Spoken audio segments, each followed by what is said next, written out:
Let's start here. That whole time before Beauty and the Beast got into development and was made as a film was a really interesting time. There was this tremendous kind of dynamic happening with the executive structure at Disney, bringing in Michael Eisner and Frank Wells and Jeffrey Katzenberg. And one of the things they realized, and Roy Disney insisted on, was that they had to preserve the animation department and revitalize it. Roy always maintained that it was the heart of the company. Neither Eisner nor Katzenberg had had any experience with animation before then. In 1984, the very first day of work, I went to Michael Eisner's office and sort of had my little checklist of things that I was going to get onto at the studio. And I was at the door, literally about to walk out the door, and Michael said, hey, Jeffrey, before you go, one more thing. He said, come on over here. I want to show you something. And he walked over to the window of his office and looked out and said, you see that building over there? And he, you know, that's where they make the animated movies. And I went, really? And he said, yes, and that's your problem. So that's my introduction to animation. Jeffrey came in to really take on the studio and make the studio work. And the first thing he thought about was live action. And if you look back at this period of time, they made tremendous low-budget comedies. Bette Midler and Richard Dreyfuss, finding these actors who had had a career and reinventing them. Animation was occupying some of the most important real estate on the Disney company lot, and Jeffrey needed it for the live action business that was growing. The animators were moved off the lot. We got delegated to a warehouse somewhere in Glendale. I was out for a week or so, and I remember coming back, and I ran into one of the other animators, and they said, yeah, he said, did you hear? They're moving us off the lot. And I was like, no, you're kidding. They wouldn't do that. Why would they do that? And I thought it was a joke.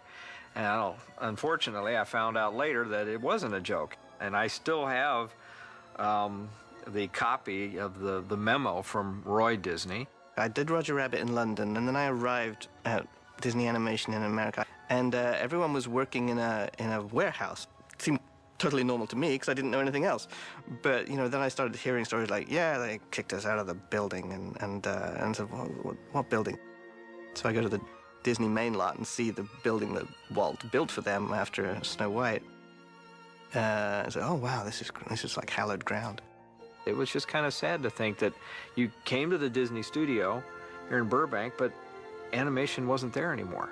I don't blame, you know, the powers that be for shifting us around, because, you know, we got to do such great work, you know. Ultimately, it doesn't really matter what building you're in. Some of the best films that were produced out there, which just goes to show you, it doesn't matter where you do something, it's what's in your heart while you're doing it. Peter Schneider years later said, he said, you know, we needed to move out of that building because it was haunted too heavily by the ghosts of the past. Not in any sinister way, but there was so much legacy attached to that.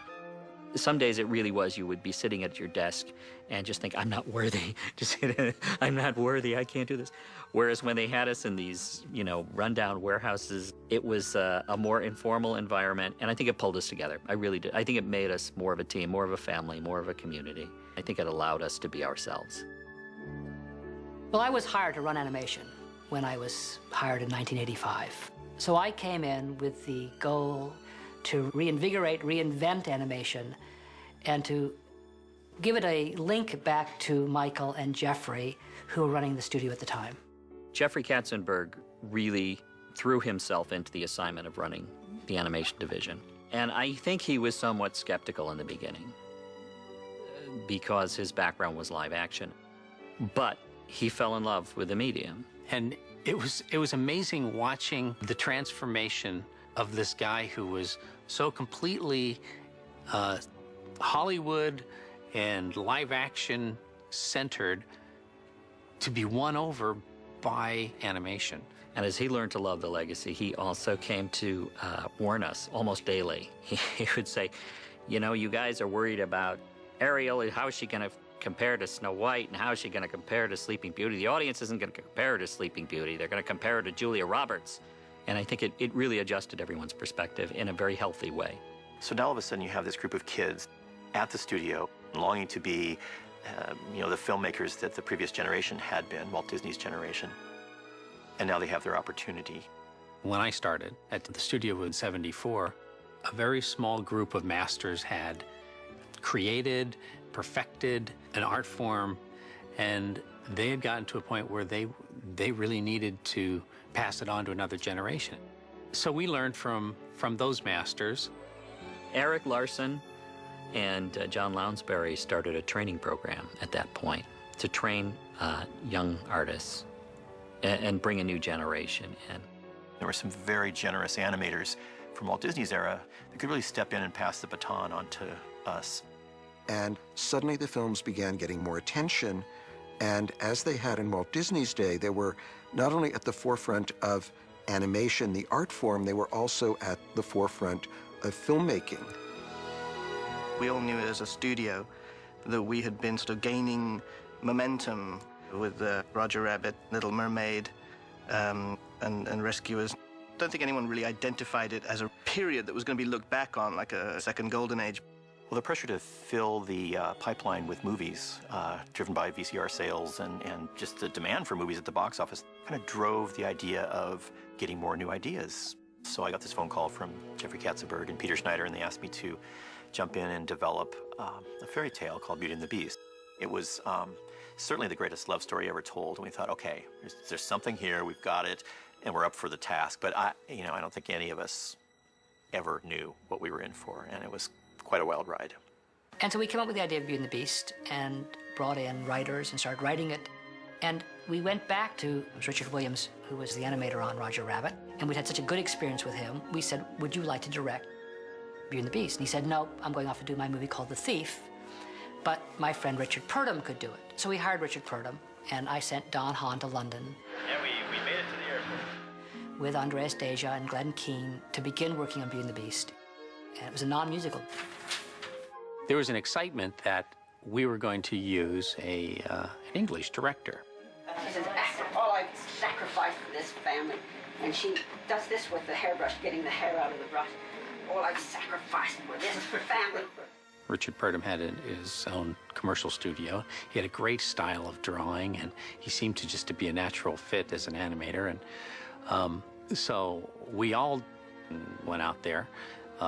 It was the first time I'd ever been outside of America as well, and it was just like, wow, my eyes were opened.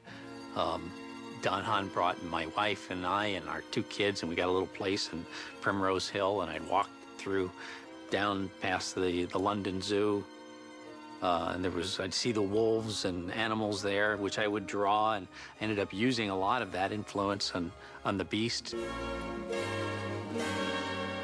For me, it was all such a big adventure. So, they began a new life in a humble cottage in the country. Beauty and the Beast is one of the oldest and most universal fairy tales around. There are any number of variations on it, and it exists in pretty much every culture.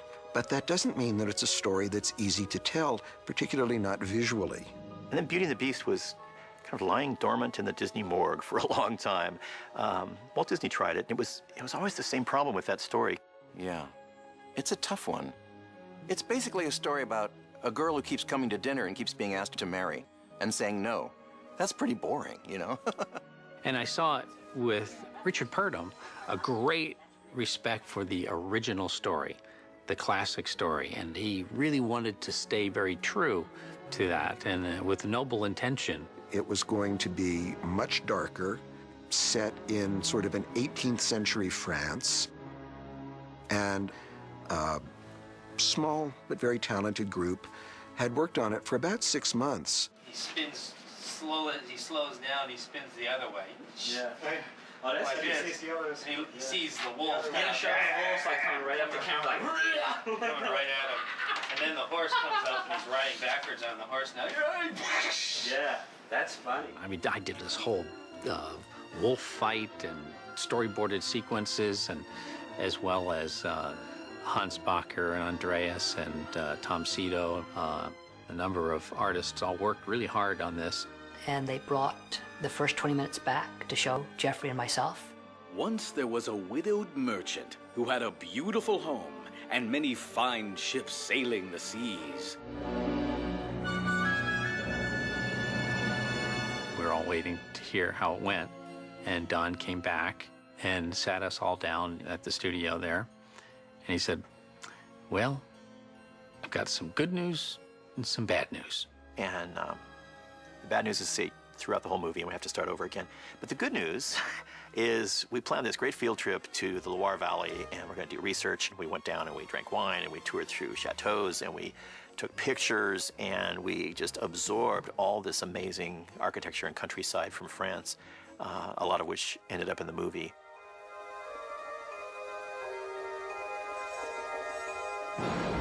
And then we went back and started all over again. And is in the Disney tradition. Walt threw out the first 6 months of work on Pinocchio because he didn't feel it was good enough, and he didn't like the treatment of Pinocchio, who was more of a wiseacre, Charlie McCarthy character at that point. So they basically started over from scratch. And for me, that was the big decision. Should we change the leadership? Should we bring in different people? And we've done that traditionally a lot in animation. We've made directorial changes, acting changes, all sorts of changes to try and energize a project when it's not quite going in the right direction. And we did that on Beauty and the Beast. And in retrospect, rightly so, because it didn't have that pop, that kind of entertainment value. And the rather be lucky than smart, thesis of life, as Beauty crashed at its sort of stepping out is exactly the time when, Howard and Alan were sort of at the best of their work. Howard Ashman and Alan Menken had had great success on Little Mermaid, and they stepped in and started to musicalize it. And it was clear that music was an essential part of this. And we came up with the idea that maybe Howard should just take over Beauty and the Beast. And so Jeffrey buttonholed Howard, as only Jeffrey can do, and convinced Howard to write the songs on Beauty and the Beast with Alan. And I felt an inordinate amount of confidence that we could do something really special. I don't know why, but, I guess maybe in your guts sometimes you know things. I felt like there were some really good people involved. So we hired two young story artists, Kirk Wise and Gary Trousdale. They had just finished doing something called Cranium Command down in Florida, a very nice little 6-minute piece, and we threw them into this. And it happened that fast. It was like we were looking around like, there's a hidden camera, huh? And it was that quick. We learned that there had been turnover with the creative leads, and they were they were minus a director again. We were not the first choice. Rob Minkoff, I believe, was the first choice, and he said, "Well, okay, I'll do it if you give me complete creative control." And I'm sure after the executives stopped laughing, they went to their second choice. And they said, okay, Kirk and Gary did this Cranium Command thing, and they didn't screw it up. If we sit on them and really watch them, we'll give it to them. So that's how we got in. And, it was, our jaws dropped. It was just one of those really rare opportunities that only comes along, a couple times in a lifetime. And even though we were both, scared out of our minds, we knew it was something that we had to do. We made them the acting directors, because we didn't want to trust them with this movie and call them the directors. We called them the acting directors. Which doesn't mean that we directed the actors. It meant that we were kind of supposed to act like directors, and maybe direction would happen. The last pedal, he takes his pointer and goes whack. He goes tink against the thing. Falls from this row, tink. Fortunately, it did. But yeah, it was like a 6-month probation. It was kind of a big deal that they called us in after the storyboard had, gotten up and the reels were more or less bought off on, and it was Jeffrey. It's like, all right, you guys have been doing good. You're going to be the directors now. And, so it was like, okay, we're real boys. Yeah, maybe it was a bit of a leap in it, but they were just, stars waiting to happen. So, yeah, it was theirs to lose, and I think that's probably the way I said it to them. Come on in, help shape this, pull the team together, show your leadership abilities. And they really did a spectacular job. Make no mistake about that. Kirk is just a really sharp story sense. It'd be wonderful if we could do this all in one shot. It'd be wonderful if we could go down from the ceiling, drop to the floor, and get into this. Yeah, and have them dance into camera. You can't talk to him very long without realizing, wow, this guy's got a good beat on entertainment. And with Gary, his drawings were just inherently funny. They were easygoing people, fun people to work with. Amazingly, I took it for granted, but now when I think of it, it was such a gift to work with these guys who were so warm and so funny and just good friends. That joy and that humor that they are so capable of, it came through on the screen. So that's what happened on Beauty and the Beast. We changed the fundamental mixture of the people involved. Howard and I were really excited that following Little Mermaid, we were going to be working on Beauty and the Beast. And we started working on story sessions, trying to figure out how we're going to adapt it as a musical, and then turned to writing our first song, which was, I believe, Belle. Bonjour. Good day. How is your family? Bonjour. Good day. How is your wife? I need 6 eggs. That's too expensive. There must be more than this provincial life. One of the things that was really exciting about starting Beauty and the Beast was the sense that we had a completely fresh start. And suddenly here was the chance to take this material and really kick it up a notch, make it a full-out musical, develop new characters and new scenes, an entirely new movie. It's very encouraging. The only catch was we only had 2 years to do it. 1 year had already been eaten up by the previous creative team. Goodness, look at the time. We never really had schedules. When the movie was done, it would come out. And it cost how much it would cost. Well, that's not a way to run a business, and of course, we learned that really fast. So that kind of discipline came from Jeffrey in terms of schedules and budgets, and that'll be what drives our business. You know, we're in a thing that's called show business. And it's neither just show or just business. And I think having a discipline, having deadlines is actually very valuable. People rise to the occasion having to deliver their best work to a finish line. So we stayed late, we came in Sundays, we ate cold pizza, we did everything we could to put our nose in it and really learn the craft and try to make the best movies we could. Kirk and Gary had been put on as directors maybe a month before I came on. And so the movie was just starting to get its rhythm going. Linda Wolverton had been brought on to write the script, and Jeffrey had said, "You're to illustrate Linda's script. Don't change a word." And we all sort of felt like, but that's not our process. You know, making an animated movie is really tough, and it's a very different process, particularly for people that, like myself and Linda and others who have come from outside. I was sort of plunged into a world that I did not understand. I didn't understand how the things were reworked and reworked and reworked and put up on boards. And no one really explained it to me. Animation, by its nature, is a very collaborative process, and I think for some people who work outside of animation, it takes them a little while to get used to it. Sometimes when a writer comes on who's not used to that process, they might feel like, hey, how come you're changing my words?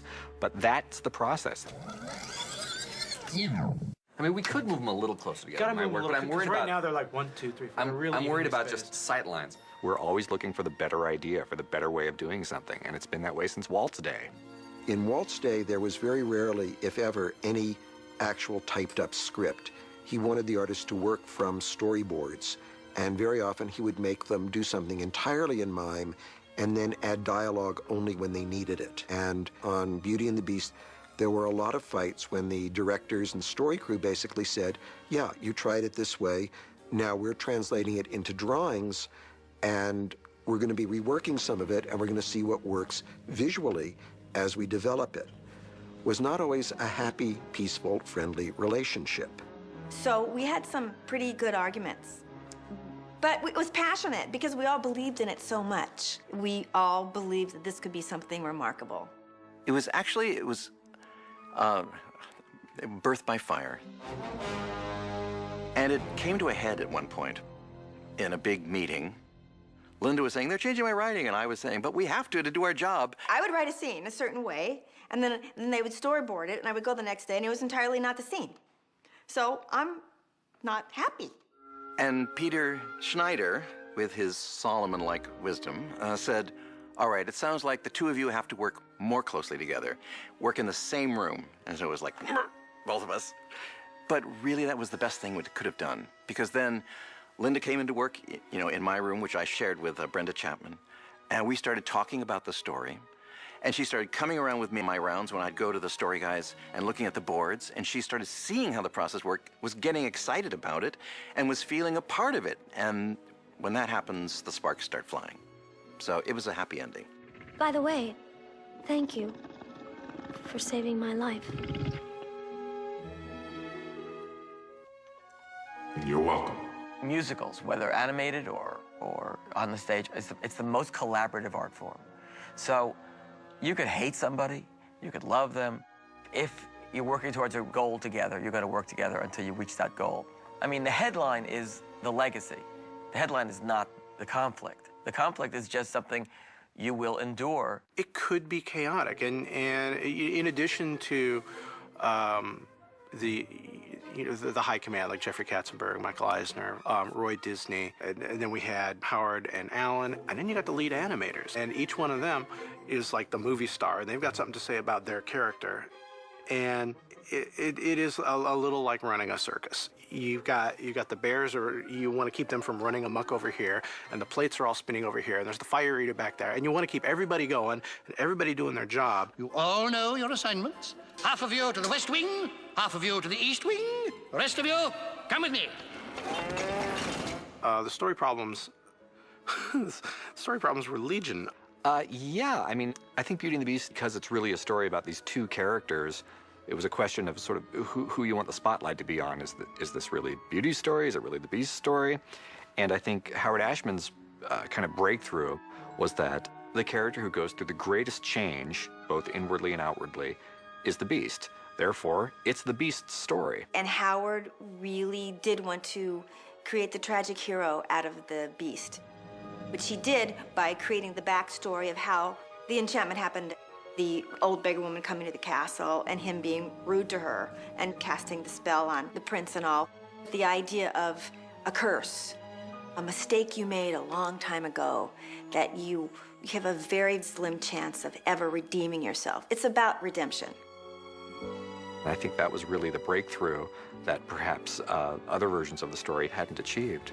Just a little change. Small to say the least, both a little scared, neither one prepared, Beauty and the Beast. Telling it through music gave us a lot of shortcuts because, as Howard pointed out, you can say a lot of things through a song that no self-respecting actor would speak. So you can get a lot of obvious, boneheaded exposition out through a song, and it's great. Whereas if you just said it, you go, oh, I don't buy this at all. One of the challenges that we had to face story-wise on this movie was what are the rules of the magic, if you will. We settled early on the idea that all the enchanted objects in the Beast's castle were the household staff of the Beast when he was still in his human form. Who said anything about the castle being enchanted? And it wasn't that much of a leap after that. Just to look at the physical aspects and characteristics of the object, the candelabra, it is not so much warm as hot. He's fiery. So you bring the romance into that, and the tightly wound particular clock that's always worried about time and schedules. This has gone far enough. I'm in charge here. He was a kind of a mid-level executive. And I think Howard Ashman came up with ideas like, well, the teapot could be, a little British lady. How would you like a nice pot of tea, sir? She could be Angela Lansbury, and he was very specific with some casting ideas, which really enriched the process. And this wasn't to say that we agreed with Howard all the time. As brilliant a man as he wasn't always right, although he could argue better than any of us and did a great job of convincing us that he was right, a good percentage of the time. But we got our way in a few things, too. Sometimes he'd be teaching us things we didn't want to learn, or he had certain opinions we didn't like. So we had lots of tussles like that. But those kind of fights were really exciting. I remember in one meeting, Alan and Howard had played the song Belle, and we had done some preliminary boarding. In the meeting, I said, well, it seems good, but it seems like at the end here where Gaston's trying to catch up with her at the very end of the song, it feels a little empty musically. So Howard says, all right, well, Alan, you play it. Roger, you show me what you want. And it was like, what? You just sing it. Just make it up. Okay. And, in that moment, then Alan starts playing it, and, da, da, da, da, da, da, da, da. I'll have some bread. Da, da, da, and I just had to make, let me through, and some grapes. And so I just sort of winged it up the moment. And at the end of it, Howard said, yeah, that's good. We'll do that. But I, rarely was I put on the spot so musically like that to have to improvise. But it was such a learning experience with Howard and Alan. Casting the movie in New York like a Broadway musical was something, again, that Howard insisted on. And I personally think it was absolutely brilliant. The caliber of talent that we found in New York, the theatrically trained talent, was something that is a little more difficult to find in LA. So we saw like the cream of the crop of the Broadway theater at that time. I mean, like Jerry Orbach, we had no idea. And this was like before Law and Order. And at the time, we were saying, okay, we don't know who he is. And, oh yeah, he was a big song and dance man back in the 60s. We thought, okay, really? Didn't know that. And Angela, I mean, we knew Angela's background. The others, like Paige, Broadway. It's quiet. I think quiet, you know what I mean? So it's got the same value, but it doesn't have the little turn out. Yeah. It's a quiet village. Yeah.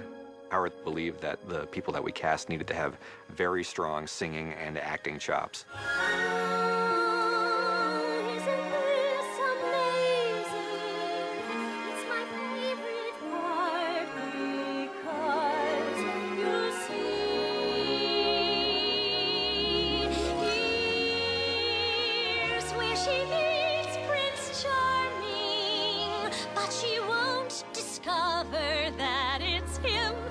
Chapter 3. In Beauty and the Beast in particular, he really had his characters perform their numbers. Now that's what we do in the theater. If we have a big musical number, it's performed for the audience. Right from the moment when I met her, saw her, I said she's gorgeous and I fell. Here in town there's only she who is beautiful as me, so I'm making plans to woo and marry Belle. The character of Gaston, for instance, who starts off the movie, he does the first big numbers. It's really like a huge stage musical number. And he's bounding all over the place, and he's shouting at the top of his voice, and he's got a wonderful voice, and it works, This is a Broadway show. This is really a Broadway show. I mean, that's how it felt when you read it, and all of these pros came to audition for it. They auditioned about 500 Broadway actresses for Belle and all the other characters, and pretty much went for an entire Broadway cast. There must be more than this provincial life. Just what I'm going to make Belle my wife. I remember Howard talking about songs have to happen when you've tried to communicate something in your acting, in your dialogue, in every kind of a way possible. And when you can't express it in any other way, you have to sing it in a song.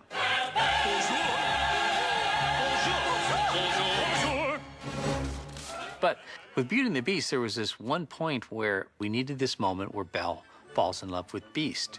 It just wasn't clicking. And he wrote the song, There's Something There.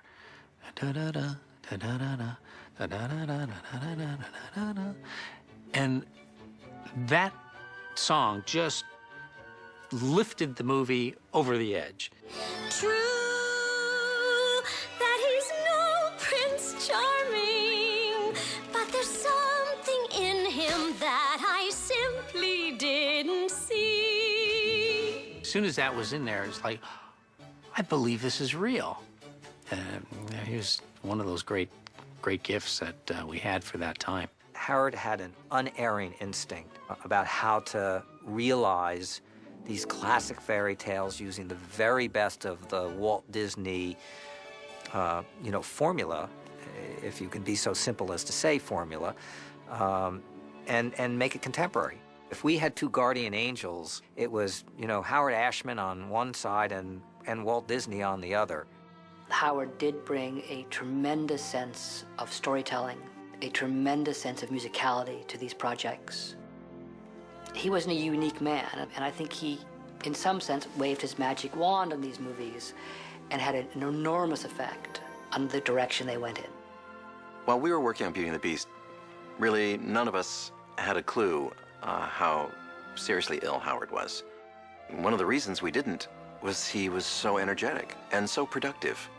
We were often flying out to New York to work with Howard, sometimes even in his hometown of Fishkill, and very naive, just assumed it was because, you know, Howard was a big shot, you know, you got to move the mountain to Muhammad. The real answer was that Howard was quite ill. It's kind of ironic and kind of sad, but he wrote some of his most beautiful music ever in the last months of his life for Beauty and the Beast.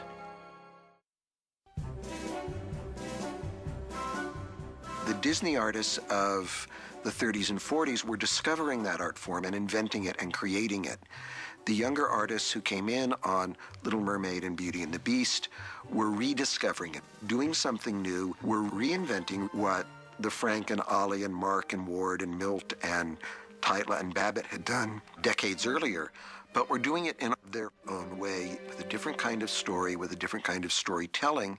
That was a period in my life when I was really trying to study Disney animation as much as animate. I would go down to what they called the morgue, the animation research library, and get out old animation from Sleeping Beauty and Cinderella and things like that, and really study it to see how it's put together. So there's a definite connection which is still there. We still hold those guys in tremendous awe and respect, because if you think about it, all we really had to do was stand on their shoulders. Those guys made it up. We couldn't have done Beauty and the Beast without that link to the past, without that whole Disney lineage, that line that went through all those pictures. All the inexperience that our young crew had, we came just out of art school, you know, and here we are stepping in the shoes of the 9 old men trying to do an animated classic. So we needed a few movies to get our feet wet and gain experience, and that actually happened. Looking back at these movies now, Black Cauldron, Great Mouse Detective, Oliver and Company, Roger Rabbit, Little Mermaid, each one is better than the other, especially technically, animation-wise, just giving us a chance to crawl into our character, learning to express yourself, because animation is really hard. It just takes a long time to become a good animator. It's a culmination of years of extraordinary work. All these artists grew and learned their craft, and then they applied that to Beauty and the Beast. You know, Belle, there's not a girl in town who wouldn't love to be in your shoes. Andreas had his work cut out for him doing Gaston, who had on one hand had to be handsome, and on the other hand had to be incredibly evil. That's an interesting challenge in animation. I think every animator had their own challenge. The Beast, you know, how are you going to draw the Beast? There was this Jean Cocteau version who was a great Beast in the live-action film. You almost think, like, how can you plus that, you know? And I remember Glenn going to the zoo and drawing a variety of animals, gorillas and bisons and all kinds of weird animals, mixed them all up. So he had his design issues, you know, with the character. Dinner is served. The objects, I think, steal the show for me in the movie. I know they had a little bit of a hard time at the beginning trying to come up with, well, how do you move an object that doesn't really have legs and arms and eyes, you know, yet you need those features to express feelings. It was all, like, not just run-of-the-mill, you know, enchanted feather dusters and candelabras and clocks and things. How do you let the audience come along for the ride with you and believe that these things can actually sort of bounce around, but yet are still a clock? There's some interesting sort of fine lines that you've got to, like, walk. Can you imagine? He asked me to marry him. Belle fits into what I call our new style of princesses. A lot of the earlier princesses, you know, Snow White and Cinderella, things would happen to them, and they were more reactive. And I think starting with The Little Mermaid, Ariel, they tended to be more proactive. They were more involved in the story.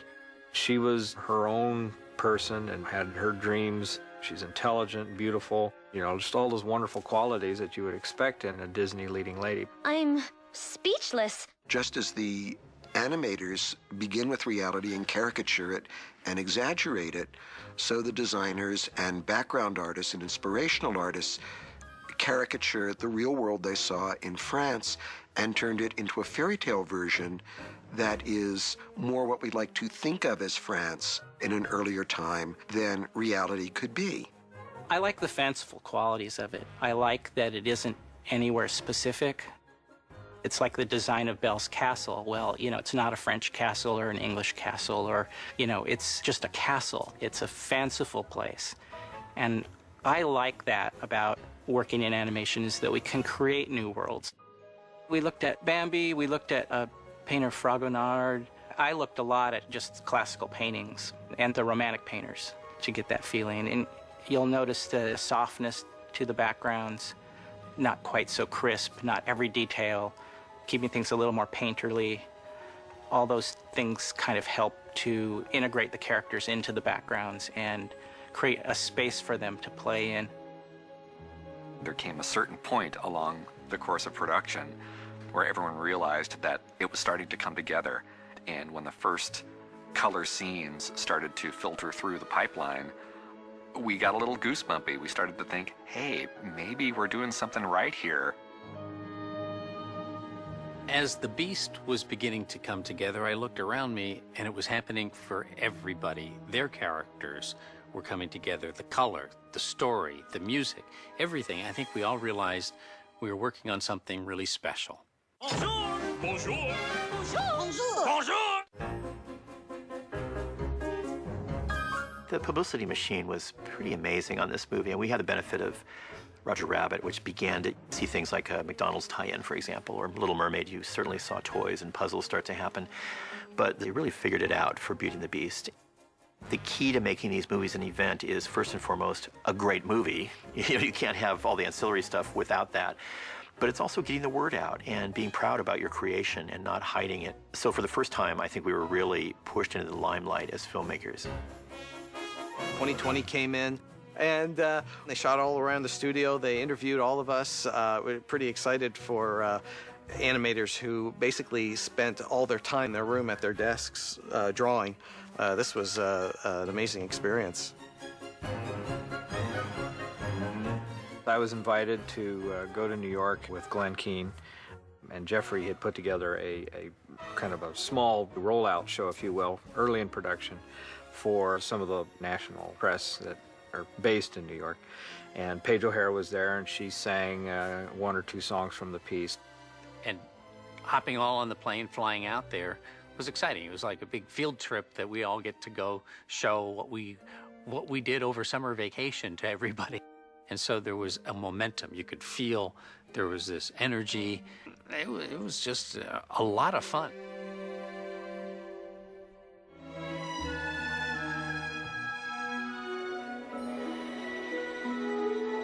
The only thing that was a little sad about that trip was Howard Ashman was already in the hospital. I think one of the sort of most emotionally challenging moments I think I've had in my entire lifetime was visiting with Howard in his hospital room, having just come from showing Beauty and the Beast as a work in progress. It was a triumph beyond triumphs. And to be able to have shared that last moment with Howard was, you know, heartbreaking in a way. I mean, you know, it was joyful for him and heartbreaking for us. He was dying. He was 80 pounds, lost his sight. He was wearing the Beauty and the Beast sweatshirt. And we all said our goodbyes and realized that this was it. Howard would die, and he did die 4 days later. But we got to tell him how important his contributions had been and how important he had been to the whole process. Howard, he just lived long enough to get the songs recorded. And the whole writing of the songs was fraught with the underpinning of his illness. The very first part, he knew, but none of us knew. And then gradually we knew. And really, you know, he was the heart center of the project, and he was dying. So imagine what that emotionally does. You know, when I wrote the score, I'm sure it lent a lot of extra depth. Talk about sweet and sour, talk about hot and cold, talk about happy and sad, all hitting at the same time. And it was very intense.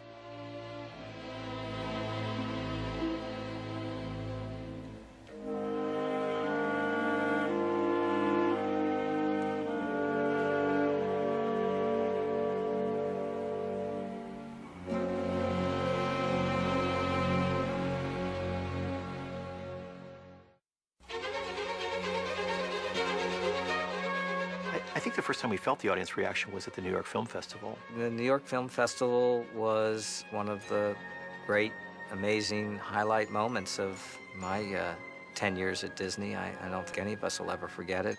Oh, the New York Film Festival. It was just an experience of a lifetime. That's, I think, really the first time I realized that we were going to be the classic that it turned out to be. The movie was almost done, and Gary Calkin, one of the marketing guys who was brilliant at that time, suggested we show an unfinished version in New York, and we thought, you're nuts. I mean, nobody's going to want to look at this. The studio was conscious that something special was going on and opened up the process. Let very pivotal opinion makers see the film in its unfinished form. We kind of felt like we were magicians who were going out on stage, you know, showing how there was actually a hole in the hat, and this is how we get the rabbit out. But what it did was remind people how these movies are made. They're handmade, beautiful handwritten letters, pen and ink on paper. You know, they're beautifully done.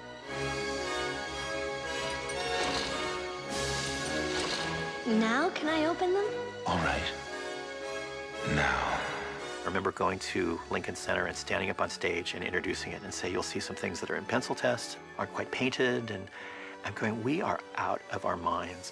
And we ran backstage and up into one of the opera boxes and sat with Roy Disney. So there's Roy and Kirk and Gary and me, and the movie started playing, and we were having flop sweat. I mean, it was really like, we have to be nuts doing this. And the film crew from 2020 was following us around to film our failure. And when the first number was over, people broke into applause. We thought, oh, that's nice. Oh, yes, that's very nice. And then when Be Our Guest was over, there was more applause. And it was like this party, almost. It was like a Broadway show, and people were reacting to it a little bit like it was a live performance. And they were suspending their disbelief enough to buy into the pencil tests. And it was very moving. It was very moving, because all of a sudden, this big illusion, this smoke and mirrors of animation became real, and the audience loved it, and that's a very humbling moment. It was tremendous. I remember getting a little squeeze on my shoulder from Roy Disney, who was sitting behind me, and it was just, without a doubt, one of the most thrilling experiences of my life.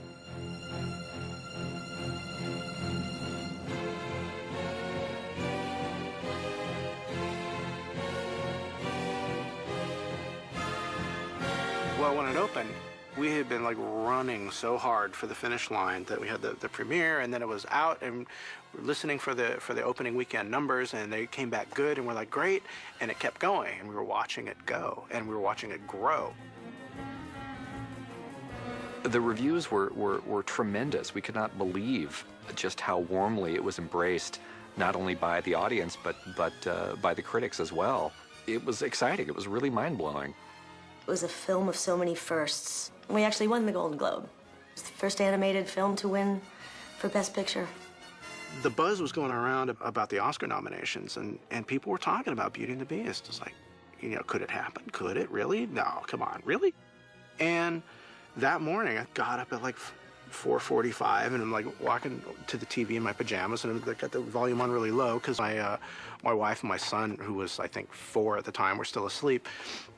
And watching it, and he read our name off, and I was like, I want to yell, but I can't.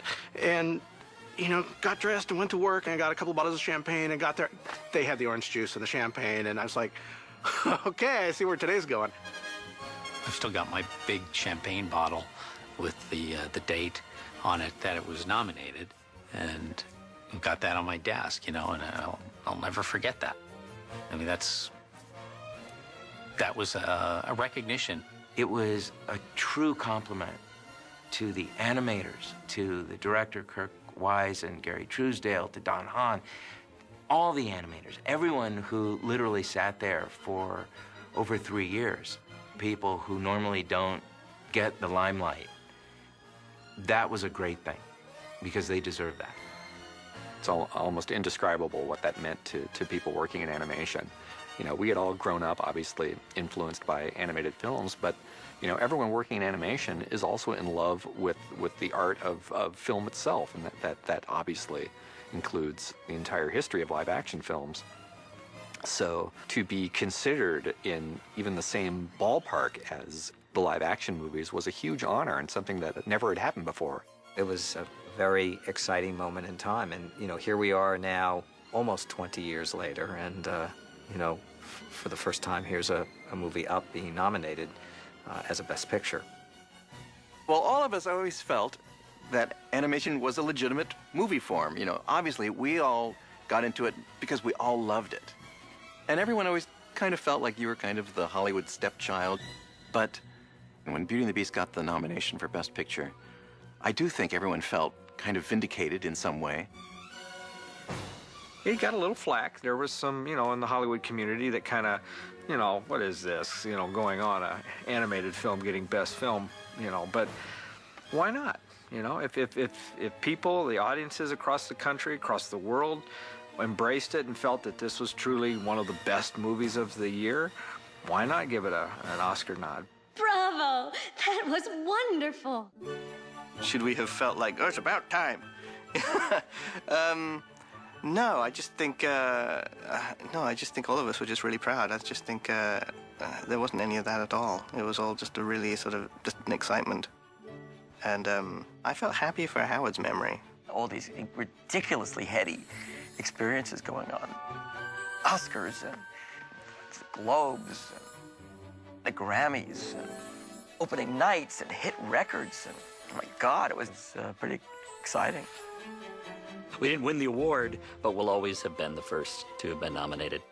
And it raised the bar for all of us, for all the subsequent films, and for anybody making an animated movie. And of course, it also inspired a lot of other filmmakers and studios to get into the sweepstakes too, which can be all to the good because, you know, the competition makes everybody smarter and wiser and more innovative. You know, perhaps there's something there that wasn't there before. One of the things that Beauty and the Beast did was it made it actually okay for grown-ups who were unescorted by children to go see an animated movie, you know, on a Friday night, on a date. And it was really great to be embraced not only by a family audience, but an adult audience as well. I think Beauty and the Beast probably cemented Disney as a force in animation again.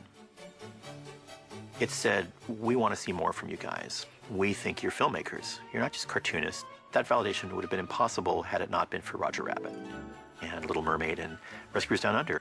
Those films built into Beauty and the Beast. And luckily there were other films after it, like Aladdin and Lion King. Somehow the teeter-totter started to tip a little bit on Beauty and the Beast, and people started to say, we like what you do, and as an artist or a filmmaker, isn't that what you want?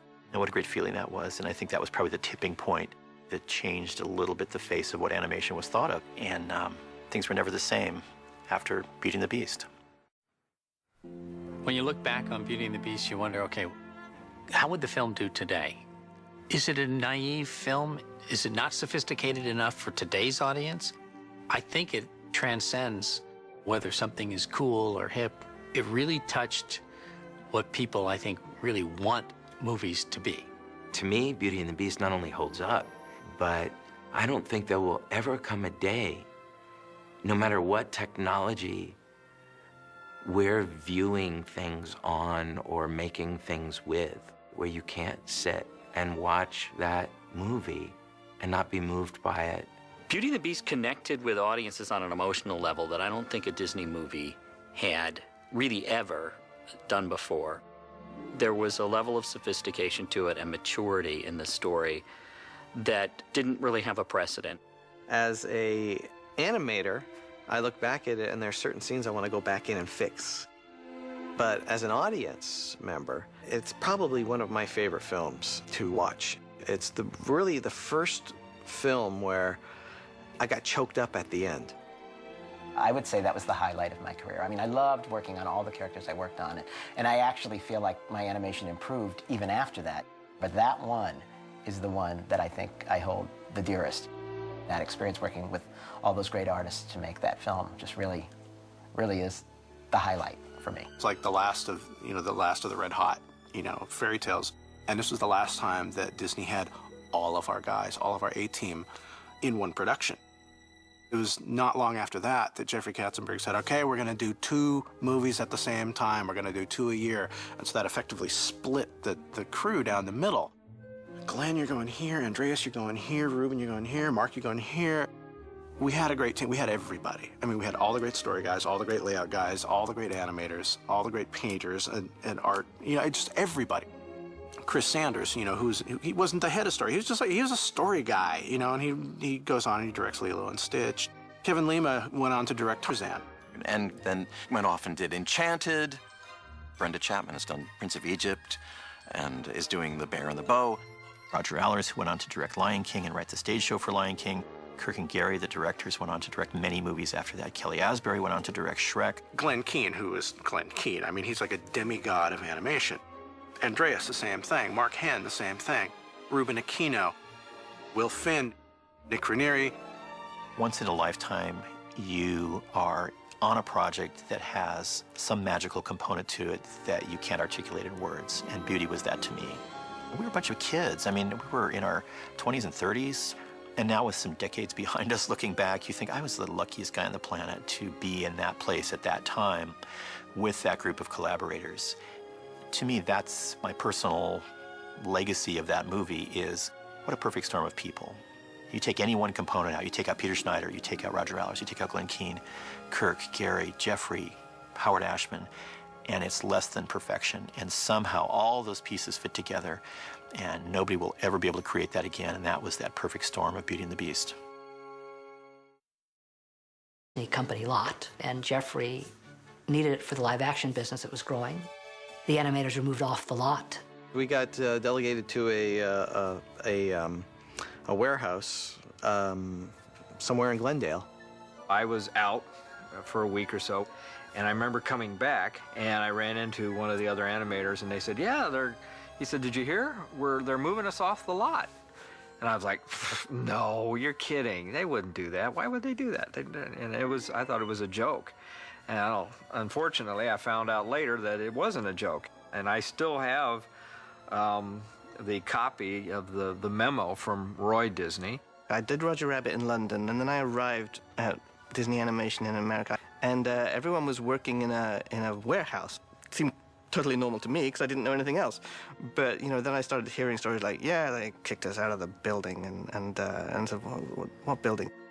So I go to the Disney main lot and see the building that Walt built for them after Snow White.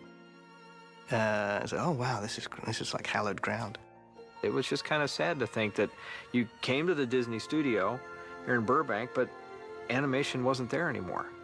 I don't blame the powers that be for shifting us around, because we got to do such great work. Ultimately it doesn't really matter what building you're in. Some of the best films that were produced out there, which just goes to show you, it doesn't matter where you do something, it's what's in your heart while you're doing it. Peter Schneider years later said, we needed to move out of that building because it was haunted too heavily by the ghosts of the past. Not in any sinister way, but there was so much legacy attached to that. Some days it really was, you would be sitting at your desk and just think, I'm not worthy. I'm not worthy, I can't do this. Whereas when they had us in these, rundown warehouses, it was a more informal environment, and I think it pulled us together. I really did. I think it made us more of a team, more of a family, more of a community. I think it allowed us to be ourselves. Well, I was hired to run animation when I was hired in 1985. So I came in with the goal to reinvigorate, reinvent animation, and to give it a link back to Michael and Jeffrey, who were running the studio at the time. Jeffrey Katzenberg really threw himself into the assignment of running the animation division. And I think he was somewhat skeptical in the beginning because his background was live action. But he fell in love with the medium. And it was amazing watching the transformation of this guy who was so completely Hollywood and live action centered to be won over by animation. And as he learned to love the legacy, he also came to warn us almost daily. He would say, you guys are worried about Ariel. How is she going to compare to Snow White, and how is she going to compare to Sleeping Beauty? The audience isn't going to compare her to Sleeping Beauty. They're going to compare her to Julia Roberts. And I think it really adjusted everyone's perspective in a very healthy way. So now all of a sudden you have this group of kids at the studio longing to be you know, the filmmakers that the previous generation had been, Walt Disney's generation. And now they have their opportunity. When I started at the studio in '74, a very small group of masters had created, perfected an art form, and they had gotten to a point where they really needed to pass it on to another generation. So we learned from those masters. Eric Larson and John Lounsbury started a training program at that point to train young artists and bring a new generation in. There were some very generous animators from Walt Disney's era that could really step in and pass the baton on to us. And suddenly the films began getting more attention, and as they had in Walt Disney's day, they were not only at the forefront of animation, the art form, they were also at the forefront of filmmaking. We all knew as a studio that we had been sort of gaining momentum with Roger Rabbit, Little Mermaid, and Rescuers. I don't think anyone really identified it as a period that was going to be looked back on like a second golden age. Well, the pressure to fill the pipeline with movies, driven by VCR sales and just the demand for movies at the box office, kind of drove the idea of getting more new ideas. So I got this phone call from Jeffrey Katzenberg and Peter Schneider, and they asked me to jump in and develop a fairy tale called Beauty and the Beast. It was certainly the greatest love story ever told, and we thought, okay, there's something here, we've got it, and we're up for the task. But I don't think any of us ever knew what we were in for, and it was quite a wild ride. And so we came up with the idea of Beauty and the Beast and brought in writers and started writing it. And we went back to Richard Williams, who was the animator on Roger Rabbit, and we'd had such a good experience with him. We said, would you like to direct Beauty and the Beast? And he said, no, I'm going off to do my movie called The Thief, but my friend Richard Purdom could do it. So we hired Richard Purdom, and I sent Don Hahn to London. Yeah, we made it to the airport. With Andreas Deja and Glenn Keane to begin working on Beauty and the Beast. And it was a non-musical. There was an excitement that we were going to use an English director. She says, all I've sacrificed for this family. And she does this with the hairbrush, getting the hair out of the brush. All I've sacrificed for this family. Richard Purdom had his own commercial studio. He had a great style of drawing, and he seemed to be a natural fit as an animator. And so we all went out there. It was the first time I'd ever been outside of America as well, and it was just like, wow, my eyes were opened. Don Hahn brought my wife and I and our 2 kids, and we got a little place in Primrose Hill, and I'd walk through down past the London Zoo, and I'd see the wolves and animals there, which I would draw, and ended up using a lot of that influence on the Beast. For me, it was all such a big adventure. So, they began a new life in a humble cottage in the country. Beauty and the Beast is one of the oldest and most universal fairy tales around. There are any number of variations on it, and it exists in pretty much every culture. But that doesn't mean that it's a story that's easy to tell, particularly not visually.